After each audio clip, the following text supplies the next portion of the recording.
quickly? Okay, well, we'll get back. I guess we'll let Bruce answer, and then I think we're back at the beginning. Thanks. Like anything else, a bond measure has to be good for it to work. Long-term planning. I heard Tony talk about that. We have to do more of it. It's easy to get caught in the day-to-day and not put the energy that you need to in the long-term planning that in the long run saves money. In terms of South County, I rely on people I know. I know one of the teachers at Pajaro Valley High School, and he's very forthcoming with issues in the South County, and I'm becoming more aware of them. I think at a really basic level, one thing that I would like to do is I'd like to have open office hours at different locations in the county, and one of the prime places would be South County. As a matter of fact, my campaign opener was in Watsonville. So in terms of empathy, I've been a renter most of my life. I think I counted 27 different places I've lived at.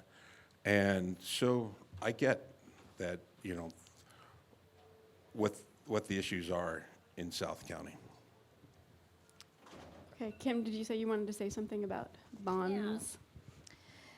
What I was going to say is that in 2012, the school district went out for a $150 million bond, and it was the people of Watsonville that helped us push that over the top. The voters there, the families at Pajaro Valley High School in particular, because that bond allowed us to bring equity to that high school so that we could build out their track and field. What they don't have still is a performing arts center, and we'd like to put one in there at some point. But I feel really grateful to the families and to the voters of Watsonville who actually helped us to champion that bond. Our facilities in the Pajaro Valley, many of them, not many of them, but a lot of them are old. Like some of them are, like Valencia Elementary is 100 years old. Like we have crumbling infrastructure at these school sites and no money from the state to fix those. So these bonds are really important to try to bring facilities that are equitable, that are safe and beautiful for our kids and for our staff and teachers. Okay, all right. Okay, let's move on. I want to ask a question about housing. I have to do it, right? I have some from the audience as well. Obviously, people are struggling under the huge cost of housing. Santa Cruz, one of the most expensive places to live in the country. Is there a role there for the Board of Supervisors to play? What is your view about building dense, affordable housing in your district? And do you support rent stabilization? That's a combination of something I was going to ask and something that came from the audience. Okay, I need help. Where are we? Kristen? Okay, no. Okay, sorry. Wow, I get to start. Okay. Okay. All right. Density. You know what? We probably don't need as much density as they want to do. 7-story buildings in everybody's neighborhood makes no sense to me. So, yeah, we need more affordable housing. How do we do that? Mini homes, ADUs, let's say manufactured homes, that kind of stuff. Why can't we let people put a manufactured home on a property? It doesn't have to have a foundation. It can go in like that. You can have a house. In fact, I saw one just the other day, $35,000, you can have a house. I mean, doesn't that sound affordable? Yeah, so we can do a lot. We just have to be a little more creative about this. Let's stop with the mandates about all these permits and all these other things that you have to be able to do something to live in, right?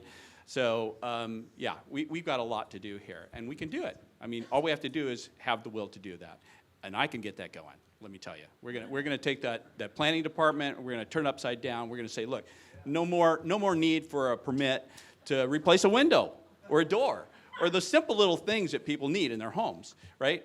And then, yeah, if you wean off the school districts and the fire districts and all the other districts from these permit fees, is what we're going to have to do to make them cheaper, then maybe we got a chance. There's where we start. Great. Kim, you're up. So in a nutshell, I do support dense, affordable housing along transit lines where the infrastructure is already available and it's cheaper to build. So yes, I do support that. I agree with David in part regarding the permitting and the planning department. I think everybody knows that's been a big problem for a long time, and that's one of the #1 complaints I hear from people that I talk to on the campaign trail. I just was at a party recently to meet me, and a couple, really nice couple, she's a therapist, and I can't remember what he does, but they have an ADU in their backyard that's a foot off of like where the property line is, and the county has asked them to demolish that unit that their adult son and daughter-in-law and children live in. And the neighbors don't care. The neighbors are fine with it, but the county's red tagged it because it's too close to the border, to the property line. Like, that's just ridiculous. So I gave them some ideas about how to fight that based on what I've learned so far. We have people in this room who have changed legislation for the better. Thank you, Mondo. In terms of being able to build in your backyard, an ADU, et cetera, et cetera. So we need many, many different types of housing in this county. There's not a one-size-fits-all. We need stuff in backyards, we need density along transit lines, and I look forward to that. And if anybody has a spare room or a property, consider putting it into the Section 8 program. We've done that, and it's the right thing to do for people who have Section 8 vouchers. Thanks. So housing has everything to do also with managing mental health and drug addiction and things like that. I believe in housing first. However, if we're just gonna, there's just a mandate, and mandates, I think, produce inefficiencies because we're gonna cut corners because the county's gonna believe that we need to cut corners in order to meet this mandate. I think that our county can cut some corners already, as we've talked about. They're kind of a nightmare. I've been in the mortgage business for 30 years. I'm also a general contractor. Once they have affordable housing, I'll tell you, it's really hard to get people into it. I think there was one property recently, there was a list of people 16 deep, and I think the 16th one finally came up. The other ones didn't qualify because they don't know what they're doing when they're qualifying these people, the city or county. So I think they finally just went, God, we got to get somebody in there, and it happened. I do also know that to build a ADU in your backyard, there's people out there advertising. They're somewhere close to $300,000 to $400,000 to build. We talked about that in our district, and the fact that the water district was charging $33,000 for another water hookup, but apparently they've changed that. So it's got to be part of a bigger general plan. We can't just start putting density in places just to solve the problem. We really need to take a longer look. Affordable housing. It'd be nice if all the new housing was affordable. It's a pipe dream. Developers develop to make money. There's a percentage of affordable housing that is at 15%. I would support 20%. San Francisco went up to 25%, and they backed down because the developers were not developing because they were not making the profit they needed. But at a very basic level, we would have no new housing, no affordable housing, if the Soquel Creek Water District had not had the foresight to develop a new supplemental water supply to raise water levels and keep seawater intrusion from polluting the aquifer. We've done that. It's going to go online later this year. So that action by the Soquel Creek Water District, of which I'm the president of the board now, allows us to have affordable housing. The other thing that I support, and several people have mentioned it here, is cutting the red tape. Is there a way to make it so that the red tape is less for affordable housing, I would totally support that.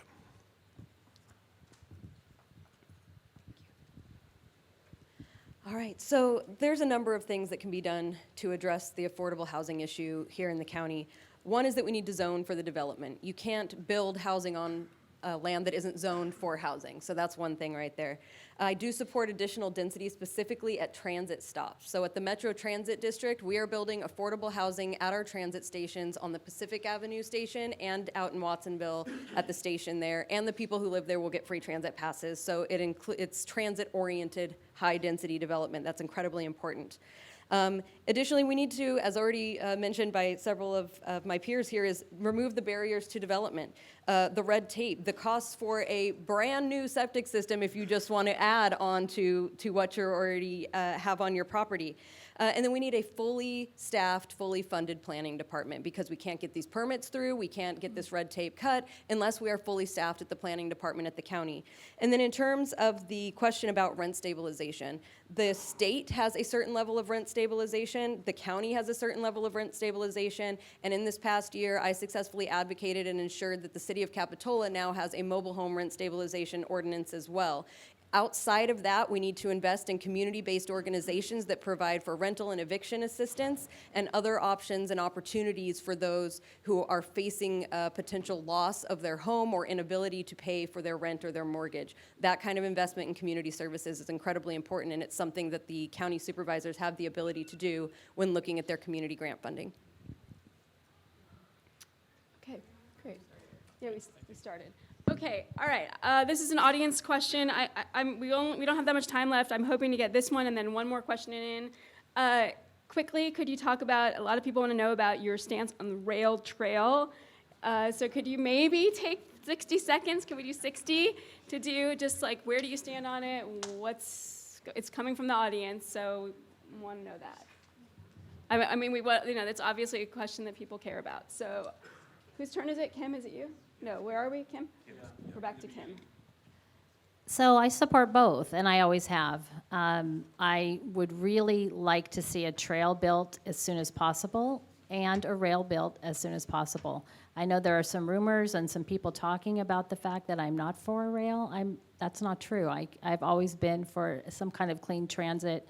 I don't know what the technology is going to look like by the time it's built, but I really do support it.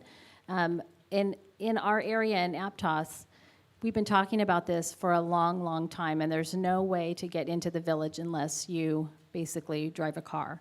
I really want to see a trail built as soon as possible in the mid-county, and that'll connect us down to Watsonville and to Monterey County, frankly. It's time, and I want to see this project completed as soon as possible. Thanks.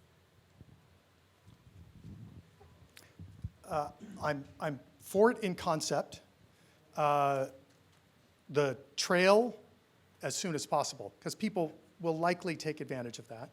The rail is a futuristic thing that we should look forward to, but if it's going to cost us any money or deter money from going to other places like roads that need to be taken care of, then no. If it's going to take a bond measure where we're going to hit people, I think the trail actually has funds, and they can actually do that at this point. Mm-hmm. Some of it, Yes. well, not all of it. It's, Yeah. money.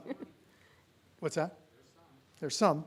I think the issue is we have to get people to move away from their cars. We are a society that relies on instant gratification and being able to get in their car and drive. So we need some public-private incentive, maybe, a combination, to get people to get to work on bikes. Oh. Like Tony, I support the rail in concept, and I also support the trail. There's a regional transportation commission is doing a study on the feasibility of the rail, and I reserve the right, depending on whether the results of that study show that it's feasible or not, to change my opinion. But that having been said, I'm an avid biker. I've biked segments of the existing trail that have already been built, and it's a wonderful way to get around. It reduces stress for me, and I totally support the trail, and in concept, I support the rail. Thank you. So, as I mentioned previously, I'm the new chair of the Regional Transportation Commission, and I've been on the board for the last 3 years, so this is something that I've been following very closely, and my thoughts and my opinions and my consideration on this have evolved over time. I'm supportive of both passenger rail and the trail. As mentioned, the RTC is expecting a project concept report to come late this year or early next year, and it's going to talk about funding, rail alignment, how everything's going to work, what the fare box recovery is going to be, just a whole plethora of information about this project. At the February 1st RTC meeting, we are going to have our first kind of preview of that, our project purpose and need statement, and so stay tuned for that. But yes, I'm supportive of this. In order to prevent people from having to take single occupancy vehicle travel, they need alternatives, and that alternatives are the Metro Transit system, and hopefully in the future it will be clean electric passenger rail.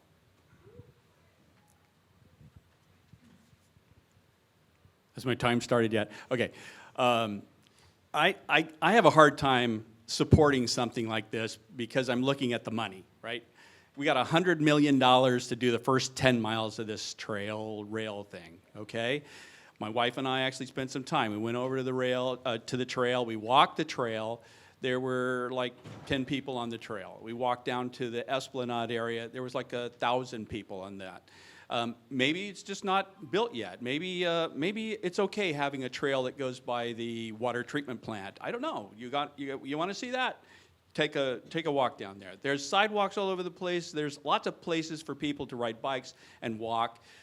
Why are we spending so much money on this? If you really want it, then let's put a plan together. Let's make it happen. But we're going to be spending tons of money for this that could be spent for other things. Great. Okay. Great. We're all yes. All right. Thanks so much. I'm gonna ask one. Can I say something? Oh, okay. We're running late on Yeah, time. But. real quickly. So David, yeah, we have to pay for things, there's no doubt about it. But I'll just say that the Pure Water Soquel project, we were crazy for embarking upon that.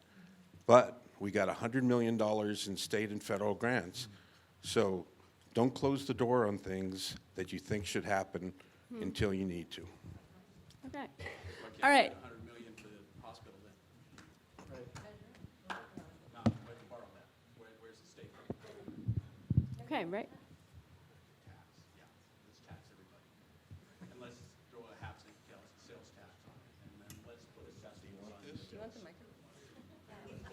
microphone? Where does it end? Where do they stop asking for more and more and more?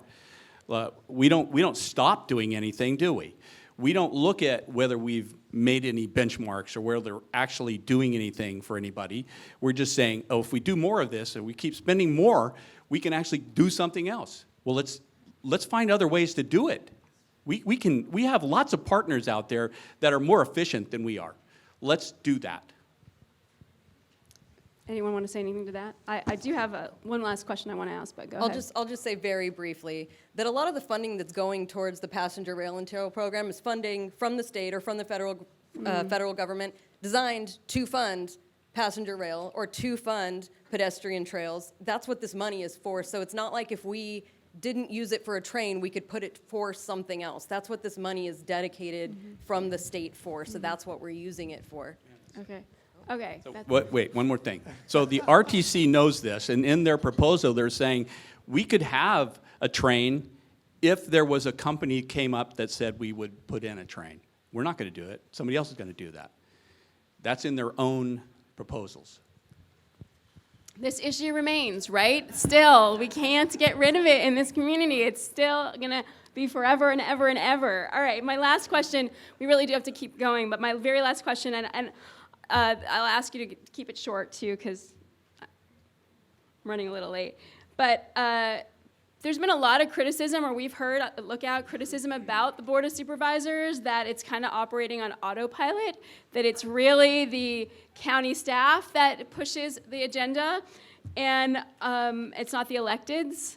So I'm wondering about that, like what you think of those criticisms, first of all. And second of all, and again, I want to know specific policies or asks or directives that you think right at the beginning of your term you're going to ask for. So again, what we're asking you, I'm trying to help differentiate you between each other for our voters. So if you could help us by saying what are the first 3 things, or what are 3 main things that you're going to ask for right away when you get in, that would be great.